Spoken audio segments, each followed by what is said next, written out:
Aujourd'hui, je vais t'apprendre Git en seulement 5 minutes, donc c'est parti. Tout d'abord, qu'est-ce que Git?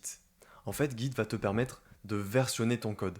C'est-à-dire que tu vas pouvoir voir les modifications que tu auras effectuées sur tes fichiers au fil du temps. En bref, ça joue le rôle d'historique de ton code. Mais Git est aussi fait pour travailler en équipe. Ça veut dire que avec d'autres développeurs, vous allez pouvoir travailler simultanément sur des fonctionnalités différentes au projet. Pour l'installer, tu dois aller sur le site git-scm.com et cliquer sur Download. Donc maintenant, comment est-ce que ça marche? En fait, pour chaque nouvelle version, Git va prendre une photo ou un instantané de ton code. On appelle ça une snapshot en anglais, et je t'ai mis un exemple juste en dessous. En fait, pour la première version de ton code, imaginons que tu aies trois fichiers A, B et C, Git va les enregistrer dans la snapshot numéro 1. Pour la deuxième version de ton application, tu décides de modifier uniquement le fichier A et B. Git va ainsi les enregistrer dans la snapshot numéro 2. Par contre, pour le fichier numéro C qui lui n'a pas été modifié, Git va uniquement stocker la référence du fichier d'origine, c'est-à-dire la référence du fichier C dans la version 1. Plus concrètement, une version, en fait, c'est égal à un commit.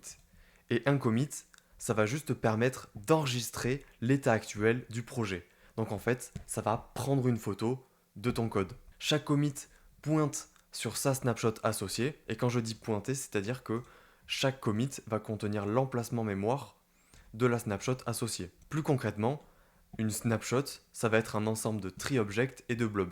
Je m'explique. Le commit va pointer sur un tree object qui est juste un objet qui stocke l'arborescence de ton projet. Donc chaque fichier va avoir l'emplacement mémoire associé pour trouver le contenu du fichier. Et justement, ces fichiers, en fait, sont enregistrés dans ce qu'on appelle des blobs. Donc maintenant, je vais te montrer un cas d'usage pour que tu comprennes réellement ce qui se passe quand tu travailles sur un dépôt Git.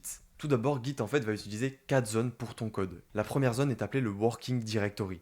En français, le répertoire de travail, ça va juste être le code que tu as sur ton ordi et qui est affiché comme ça sur VS Code. La deuxième zone est appelée la Staging Area, soit la zone de préparation.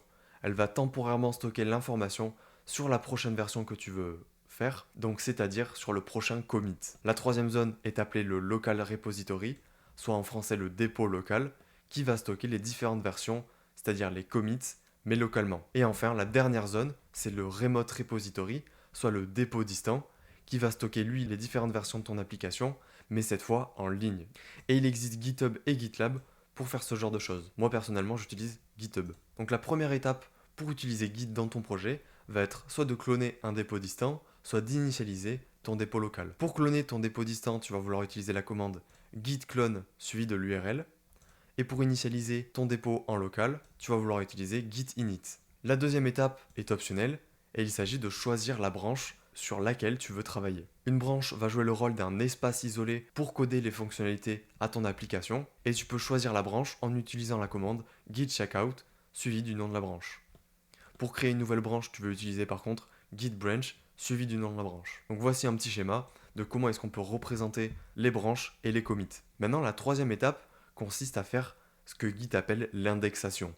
En fait, l'indexation va juste te permettre de préparer en fait le prochain commit. Pour cela, tu veux utiliser la commande git add suivie des fichiers et tes dossiers. Et par exemple, git add point va ajouter tous les fichiers et tous les dossiers du répertoire courant dans la staging area, donc dans la zone de préparation. Maintenant, la quatrième étape va être de valider les fichiers que tu as mis dans la zone de préparation en faisant ce qu'on appelle un commit. Pour cela, il faut utiliser la commande git commit-m suivi du message du commit et ça va te permettre en fait du coup de sauvegarder une nouvelle version de ton projet. Maintenant, la dernière étape, tu n'es pas obligé de la faire à chaque fois, mais c'est la synchronisation. Et la synchronisation se fait avec la commande git push, donc ça va te permettre en fait de pousser sur le dépôt à distance les commits que tu as effectués. Mais maintenant, il peut y avoir en fait des problèmes quand tu fais ça, parce que si une autre personne a modifié le même fichier que toi, tu vas avoir des conflits et Git ne saura pas quel fichier il doit utiliser.